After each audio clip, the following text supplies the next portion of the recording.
Thanks very much for giving us that snapshot. Let's get a move on. And what's Reliance Industries up to on its earnings day? 2106, up about 0.5%. But the street isn't going in with very high expectations. In fact, top line growth is seen lower by 30% on a consolidated basis. GRMs are seen shrinking. ARPU and subscriber addition, as well as the tariff hikes, that may just aid the quarterly show. Let's take it across then to Ajay, who joins in with a snapshot of all that we need to watch out for when it comes to RIL's Q1 show. Ajay.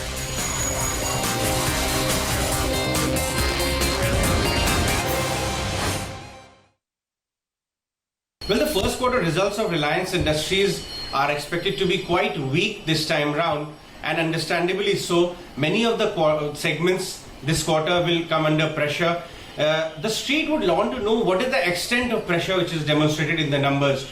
Refining, we all know, is in kind of a downhill.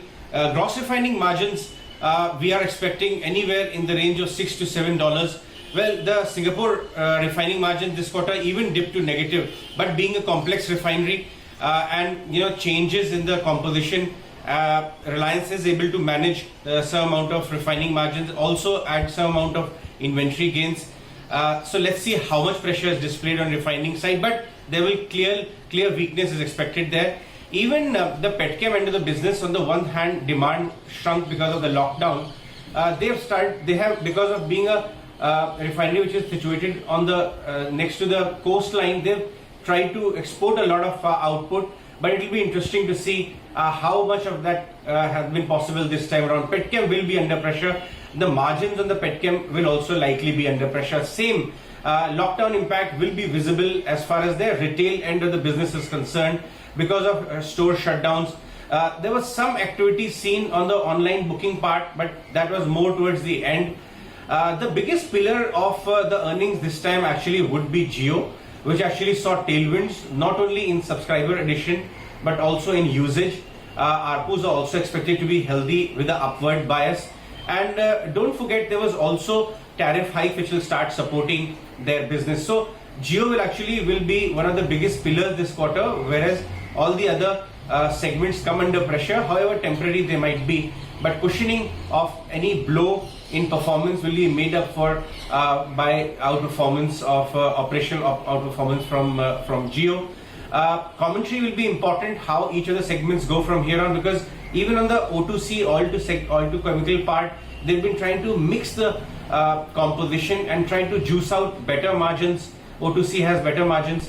What is the roadmap from here on the commodity end of the business? O2C as well, refining, as the street would want to know. Retail is now the focus area of the street, both on the operations front and even on the possible stake sales and value unlocking front, which Mukesh Ambani has clearly said next couple of months they will take stock of what kind of partnerships can be struck on a retail end. So commentary over there will be important.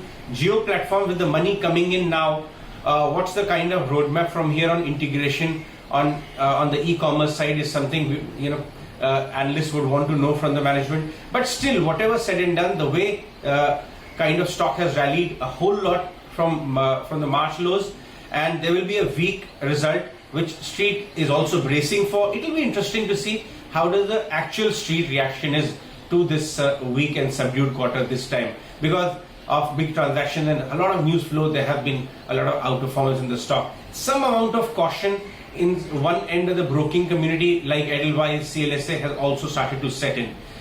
So with this backdrop, the first quarter numbers will be very interesting to watch this time for Reliance Industries. All right, let me also welcome in Probal Sen to get a sense of what he's watching out for this time around on RIL. Probal, we've already seen so much of a build-up, but as Ajay just said, which are some of the factors or numbers that you will keenly be eyeing this time? I think Ajay pretty much covered it all. My numbers are not very different from the numbers that were just flashing on your screen. I think I'm a bit more conservative on GRMs, where I think the number got mentioned of 6.5 plus. We are closer to 6 in terms of our estimates. But in terms of broader EBITDA and PAT, yes, there is a decline to somewhere between 18.5 to 19,000 crore of EBITDA and about 8,000 crore of consolidated PAT, which are obviously both fairly weak. when you look at the last, I don't know, almost 2 year quarter performance. So these are going to be, I mean, I don't remember Reliance having reported a less than $7 GRM for the last 5 years, if memory serves. So obviously this is going to be an unprecedented quarter. What saves them, of course, is that, JIO still probably will stand out among the segments in terms of YOY as well as QOQ performance, close to 7,000 crore of EBITDA and maybe a 6 to 7 rupees improvement in ARPU and about 8 million odd improvement in subs. So that's still a very credible performance. Retail, as was being mentioned, yes, this is going to be a weak quarter, but really, I think what people are looking for is essentially the roadmap. Mr. Ambani clearly mentioned the beginning essentially of unlocking of value in this segment. So obviously, any updates on that front in terms of a strategic stake sale or what kind of interest has been evinced by global majors. Not that typically Reliance doesn't give too much away until the deal has concluded, but any flavor on that in the interaction post the results would be very useful. I think the second interesting thing is that the ARPU improvement has barely started for JIO.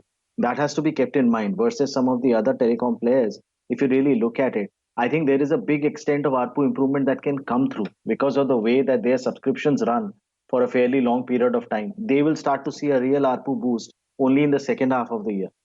So to that extent, I think there is much more upside that is in store from a realization perspective for the telecom business. But yes, I think the focus very clearly is what is happening in retail, and the view that people will have to take will have to be a 3 to 5 year view for this business, because that is when JIO Mart really starts to make a difference and starts hopefully to grab a share of the huge unorganized retail segment that has been untouched. I mean, if you look at it, there's an organized and e-commerce segment that everybody is fighting for. But what JIO Mart is trying to do is really, really make a dent in the unorganized retail business. And I think that any updates on that as we go along will be very, very useful. So we would really treat this quarter as a one-off. Yes, there is weakness, and we'll have to see and understand the outlook, particularly on the OTC business. But really, this is a 3 to 5 year story right now. So 1 week quarter should not really change too many things for us. All right, Probal, thanks so much for joining us with the quick look at really what to watch out for this time on RIL. We're going to take another very quick break. Back in just a moment.